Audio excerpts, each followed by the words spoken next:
We all come to a story with hope and expectations. This is not the story you want it to be. This story is a monster, and monsters wear many faces. Tonight's story is called The Faceless Man. It's been 6 years since the incident. My therapist said I should write it down in a journal to express what I thought happened to me, but I know what happened, and I know it was real. But I guess writing it down should help. It was March 23rd, Denver, Colorado. Me and my wife had just bought a house in this nice neighborhood. Seemed like a nice place to settle down and start a family. After relocating, me and my wife had to start fresh. She found a nice office job not too far away from home. Me, on the other hand, I was still struggling to find work. But I would help around the house when I could, just try and be a good husband, since I wasn't really doing anything at the moment. But after that week, everything changed, and not for the better. A few weeks later, this man moved in a few blocks down. I thought he was a little strange and a little odd. My wife always said I was overreacting and overthinking. I always thought someone in the neighborhood was a serial killer. Ironic, right? His name was Alan. He was very professional, very friendly, very outgoing, and always dressed very well. And he would always be scratching his neck, not like a recovering drug addict, but he was always scratching it like he was uncomfortable in his own skin.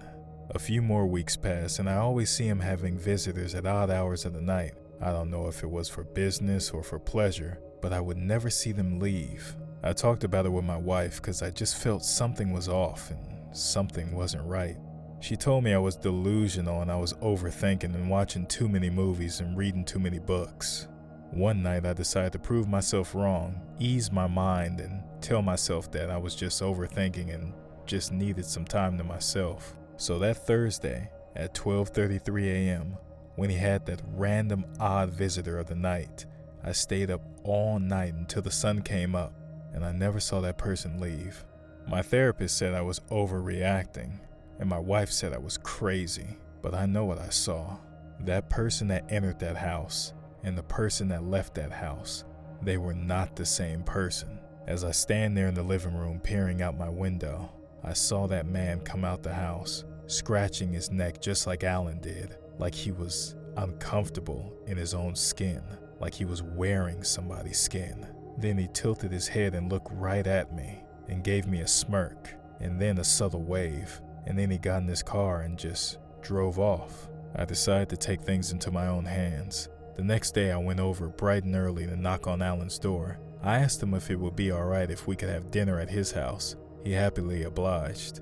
So the next night, me and my wife were over at Alan's, having a delightful dinner. He also gave us a tour of his house.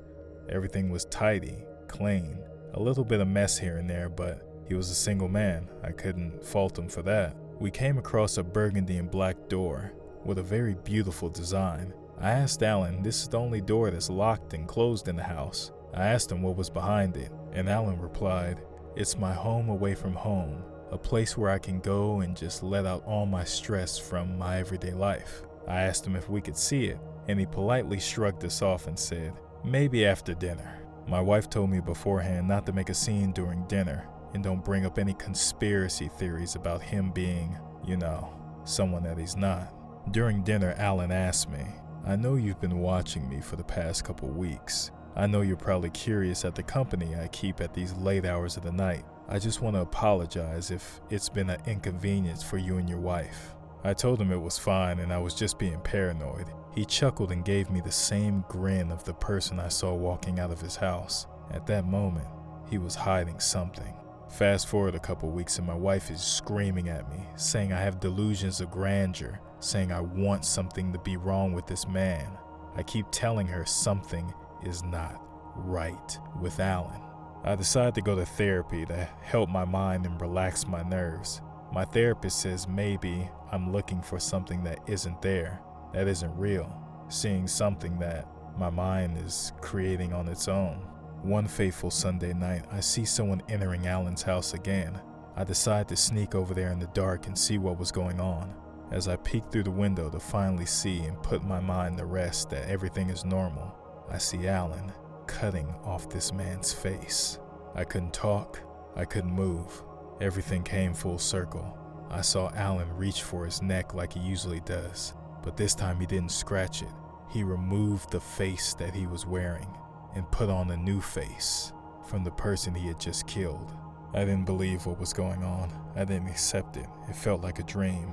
I tried to tell myself to wake up, that all this was just a joke. It was all in my head, but it wasn't. It was real. After I saw Alan put on this new face, this new skin, I saw him leave the house and get in the car and drive off. The back window was open. It was cracked. I don't know if it was a trap, if he was luring me in. I had to know the truth, and I had to see how far this rabbit hole really goes.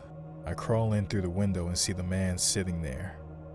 He's already gone, his face removed. I go down to the hallway where I saw the black and burgundy door. I find the key under the mat. I open the door. Everything is dark. No lights anywhere. I fumble around in the darkness, feeling for anything that might be a light switch. I felt something slippery, something rubbery. I pulled the light switch and what I saw, I'll never forget what I saw.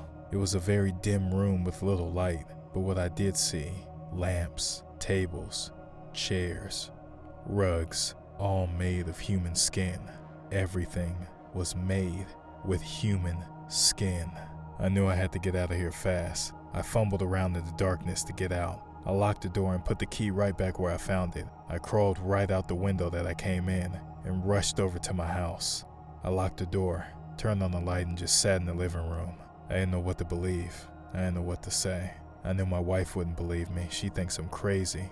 My therapist wouldn't believe me. She would just think I was just making things up again, or creating stories and fabrications in my mind.